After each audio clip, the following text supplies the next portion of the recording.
Everyone, you're here with we'll call it a Hebrew and Israel shorty, and I'm going to start doing also recordings and things that people specifically asked me. Haven't had too many requests because I think a lot of people are unaware of the fact that this forum actually exists.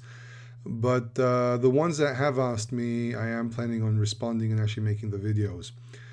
One of the questions I was asked is about bathrooms. Yeah, this is a bit of a funny request from someone that I know who specifically asked me to speak about the whole concept of bathrooms. What does the Bible say about it? And I think one of the reasons this question has come up is because some of the discussions that exist regarding the purity of the camp in relation to Deuteronomy 23, but also with relation to some things which were discussed about the Qumran or the Essene community. So first of all, Deuteronomy 23 actually says, and I have a Bible here with me, and it says in 23:10, when you go out, because ki can mean when or if, when you go out on a camp against your enemies, and you'll be beware of anything of anything which is bad. Because kanse means evil. Going to the bathroom is not evil. It just means something which is just unclean. So there are two things which are mentioned here. One is a person who has a mikre laila, which is a situation where a person has a wetness at night. We can keep this clean without having to use certain words. But then when we go down more, we have verse 13 and 14, which says, and you will have a yad, which basically is a designated place, a marked place, michutz lamachane, outside of the camp. Aviyatzata shama chutz, and you go there to the out. Chutz probably means here also in the sense not just going outside, but also in the sense of the evacuation of the bowels. It says aznecha, and you will have a shovel or something to dig with. It doesn't have to be a shovel like a spoon, but more maybe something, a chisel can dig into the ground. Al aznecha, which is the weapons, basically the armor, the tools that you use in war. And when you go and sit in the outside, basically it might be the origins of the word the outhouse, and you will dig with it, and you will return or go back in the sense of not just leaving it there, but responding to it, and you will cover your excrement. And the whole idea is that because God walks around in this camp, the camp has to be clean. So the context here, in truth, is just the whole idea of when we go out to war, the camp has to be clean because God is in the midst of the people to protect them during the war, which is basically what this verse says. So there's impurities, because in a camp of war, there's going to be the impurity of the dead because you're at war.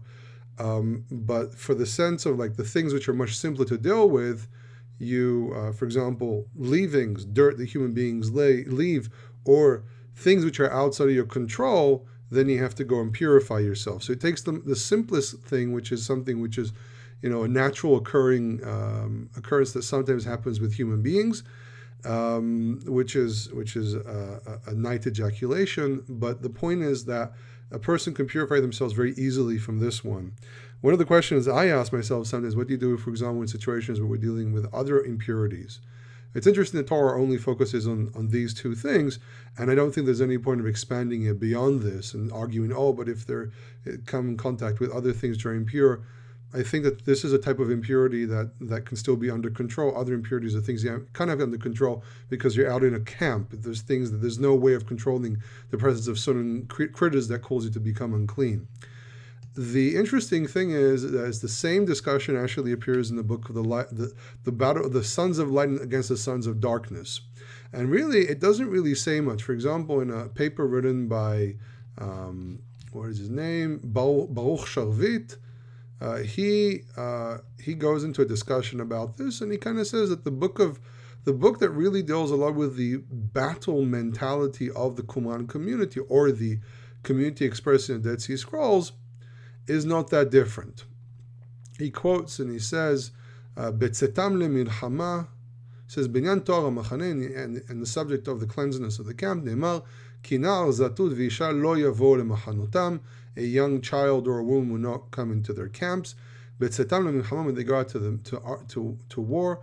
Uva'alei mum lo yilchu itam lemilchama, and people with physical disabilities will not go out to war with them. Obviously, I think also from the sense they were trying to take the concepts of what the priests were doing versus the priests can't serve when they're people with physical disabilities, and I think that's kind of an exaggeration in what they did here, but they did perceive themselves as kind of like a holy group, and there's a whole subject here regarding the perception of being a cult.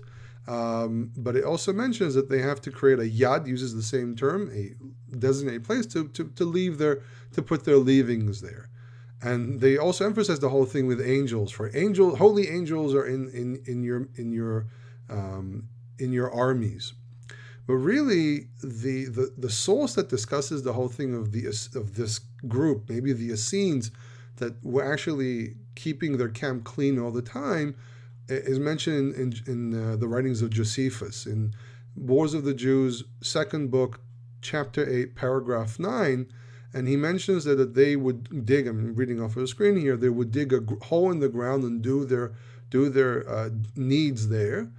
And they will also cover it with dirt and then go wash themselves. So Josephus kind of gives us insight about a very, very sectarian group here that did very, very unique things.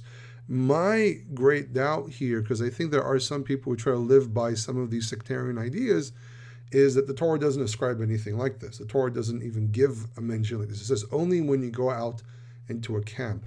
So there's this question that hovers all the time in regards to, do we need to keep the laws of cleanliness now? It's an argument, for example, between Rabbinic Judaism and Karaites, but I don't think it necessarily has to be an argument even narrowed down like that. I think the argument actually exists in Judaism, in Torah keeping in general. And the thing is that the only times we really hear in the Torah that we have to keep cleanliness to such a degree is either in the temple. In other words, now, for example, if we're talking about the land of Israel, if there was a temple now, we wouldn't have to actually keep cleanliness at every given moment, only when we have to approach the holy sphere, to enter the temple or a place of worship. It's not just a synagogue, something where we deal more with the presence of God, which also brings us to the whole thing about the military camp, that the military camp has the presence of God in it, according to the Torah, and that camp has to be always clean. There always has to be a purity there that it has to do with bad smells, with dirt, with people being unclean to a certain degree. But even there, as the Torah limits the type of uncleanness that's a problem, which is only the night dreams, we actually see that even in a camp like that, a military camp here, the limitation is very, very, very specific. So regarding bathrooms, I don't think there's any need to have an outhouse like some people I've heard do. You do not have to go do your deeds far, far away in the woods. You can use a regular modern bathroom.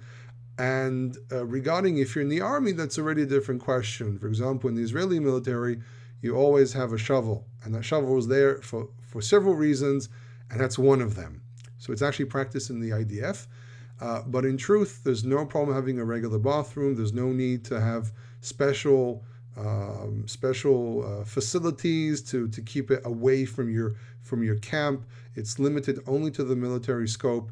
And the other question about priests in the temple, we don't hear that there's a prohibition in the temple to go to a bathroom. I think that the difference is that in the temple, the priests would go away. I mean, for example, in the second temple, we have a description that there was a bath house in the vicinity of Jerusalem, but in an area that's separated from the temple. But even if we say, for example, first temple, obviously there were areas that people would go to the bathroom, they wouldn't do it wherever they wanted.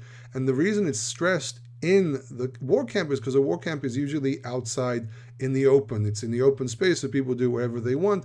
The Torah says, no, when in a situation like this, you have to designate a place, because if it's an open field, people do whatever they want, whenever they want, wherever they want. But this is a camp that has to keep certain standards. And with the temple, obviously the temple was part of an entire complex. People either had something organized there or would go far away from the temple anyhow, like most people would do back in the day when they didn't have house plumbing and so on.